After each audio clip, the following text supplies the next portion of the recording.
اس سے بڑھ کر ظالم کون ہوگا جو اللہ پر جھوٹ باندھے یا یہ کہے کہ مجھ پر وحی آئی ہے حالانکہ اس پر کچھ بھی وحی نہ آئی ہو، اور جو یہ کہے کہ جس طرح کی کتاب اللہ نے نازل کی ہے اسی طرح کی میں بھی بنا لیتا ہوں۔ اور کاش تم ان ظالم یعنی مشرک لوگوں کو اس وقت دیکھو جب موت کی سختیوں میں مبتلا ہوں اور فرشتے ان کی طرف ہاتھ بڑھا رہے ہوں کہ نکالو اپنی جانیں، آج تم کو ذلت کے عذاب کی سزا دی جائے گی، اس لیے کہ تم اللہ پر جھوٹ بولا کرتے تھے اور اس کی آیتوں سے سرکشی کرتے تھے۔ اور جیسا ہم نے تم لوگوں کو پہلی بار پیدا کیا تھا ایسا ہی آج اکیلے اکیلے تم ہمارے پاس آ گئے، اور جو مال و متاع ہم نے تمہیں عطا فرمایا تھا وہ سب اپنی پیٹھ پیچھے چھوڑ آئے، اور ہم تمہارے ساتھ تمہارے سفارشیوں کو بھی نہیں دیکھتے جن کی نسبت تم خیال کرتے تھے کہ وہ تمہارے سفارشی اور ہمارے شریک ہیں۔ آج تمہارے آپس کے سب تعلقات منقطع ہو گئے، اور جو دعوے تم کیا کرتے تھے سب جاتے رہے۔ بے شک اللہ ہی دانے اور گٹھلی کو پھاڑ کر ان سے درخت وغیرہ اگاتا ہے،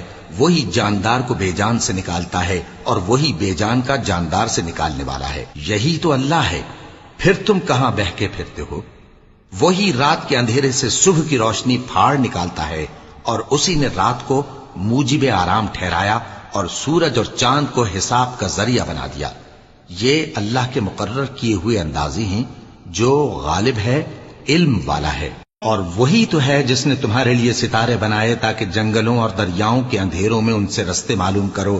عقل والوں کے لیے ہم نے اپنی آیتیں کھول کھول کر بیان کر دی ہیں۔ اور وہی تو ہے جس نے تم کو ایک شخص سے پیدا کیا، پھر تمہارے لیے ایک ٹھہرنے کی جگہ ہے اور ایک سپرد ہونے کی۔ سمجھنے والوں کے لیے ہم نے اپنی آیتیں کھول کھول کر بیان کر دی ہیں۔ اور وہی تو ہے جو آسمان سے مے برساتا ہے، پھر ہم ہی جو مے برساتے ہیں اس سے ہر طرح کی نباتات اگاتے ہیں، پھر اس میں سے سبز پودے نکالتے ہیں اور ان پودوں سے ایک دوسرے کے ساتھ جڑے ہوئے دانے نکالتے ہیں، اور کھجور کے گابھے میں سے لٹکتے ہوئے گچھے، اور انگوروں کے باغ اور زیتون اور انار جو ایک دوسرے سے ملتے جلتے بھی ہیں اور نہیں بھی ملتے۔ یہ چیزیں جب پھلتی ہیں تو ان کے پھلوں پر، اور جب پکتی ہیں تو ان کے پکنے پر نظر کرو۔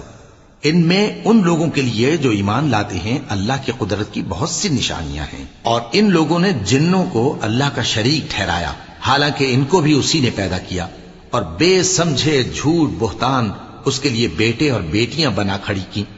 وہ ان باتوں سے جو اس کی نسبت بیان کرتے ہیں پاک ہے، اور اس کی شان ان باتوں سے بلند ہے۔ وہی آسمانوں اور زمین کا پیدا کرنے والا ہے، اس کی اولاد کہاں سے ہو جبکہ اس کی بیوی ہی نہیں؟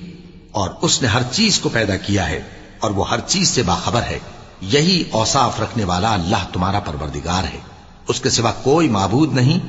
وہی ہر چیز کا پیدا کرنے والا ہے، تو اسی کی عبادت کرو، اور وہ ہر چیز کا نگراں ہے۔ وہ ایسا ہے کہ نگاہیں اس کا ادراک نہیں کر سکتی جبکہ وہ نگاہوں کا ادراک کر لیتا ہے، اور وہ بھید جاننے والا ہے، خبردار ہے۔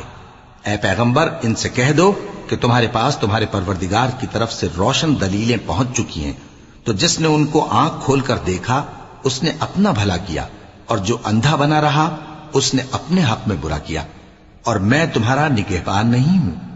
اور ہم اسی طرح اپنی آیتیں پھیر پھیر کر بیان کرتے ہیں تاکہ کافر یہ نہ کہیں کہ تم یہ باتیں اہل کتاب سے سیکھے ہوئے ہو، اور تاکہ ہم سمجھنے والے لوگوں کے لیے تشریح کر دیں۔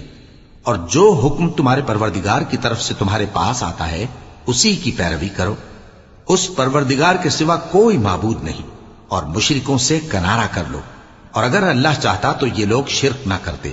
اور اے پیغمبر ہم نے تم کو ان پر نگہبان مقرر نہیں کیا، اور نہ تم ان کے داروغہ ہو۔